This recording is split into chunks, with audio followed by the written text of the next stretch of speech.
In the period after the War of 1812, in the United States there was heightened nationalism, which brought thoughts of American exceptionalism, which created ideas such as transcendentalism in New England in the 1830s. Some important figures of transcendentalism were Henry David Thoreau and Ralph Waldo Emerson. In Ralph Waldo Emerson's essay, Self-Reliance, he preaches the idea of individualism and how one must follow their own instincts and ideas. So just the other day in English Period 9 in Ms. Grogan's class, we were having a philosophical conversation about whether in times of economic crisis it was possible for people to relinquish some of their rights, such as freedom of speech, for the government to direct productivity in society. Now this effect is martial law, and it's usually implemented in times in which there's crisis from war. So for example, in modern day Ukraine.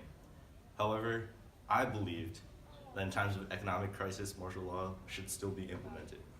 However, after having a short little conversation with Ms. Grogan, I got absolutely annihilated by personal rhetoric as well as various facts that she chose to use.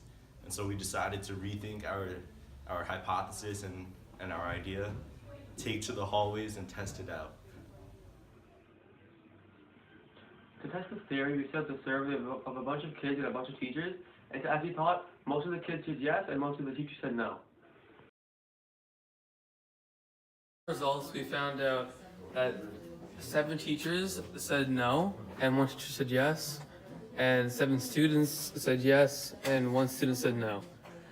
This is because most of the students said that it would help the economy, and that in the long run it's gonna make the life better for the people.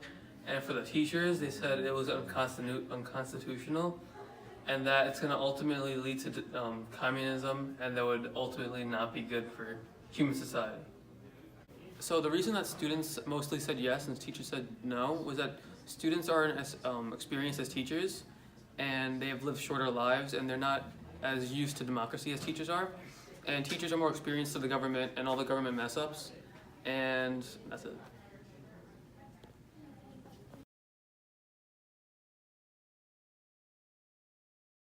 This relates to this situation because Vince has his own ideas and argument rather than going with everyone else. This could be seen in the quote when he says, "Nothing is at least sacred but the integrity of your own mind. Absolve you to yourself and you shall have the suffrage of the world." This shows that believing in yourself and following your own ideas helps progress society as a whole.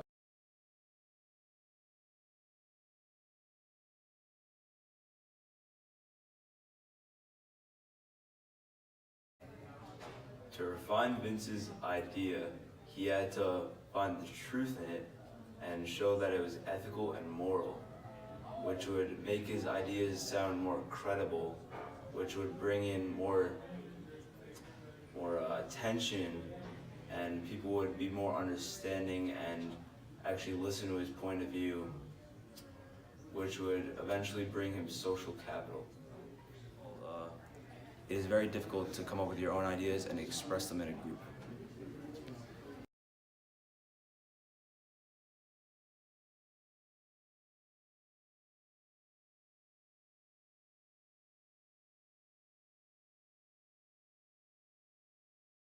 In our society, the institution cements different ideas into our heads, not allowing one to have a difference. And with this difference comes arguments, and people usually getting told off. In this situation, in the original proposing of the idea, I had virtually no evidence, and so was promptly destroyed, as previously mentioned. However, because of this, it might have discouraged future students from stepping up because they saw the results of what might happen if you present an idea without many facts.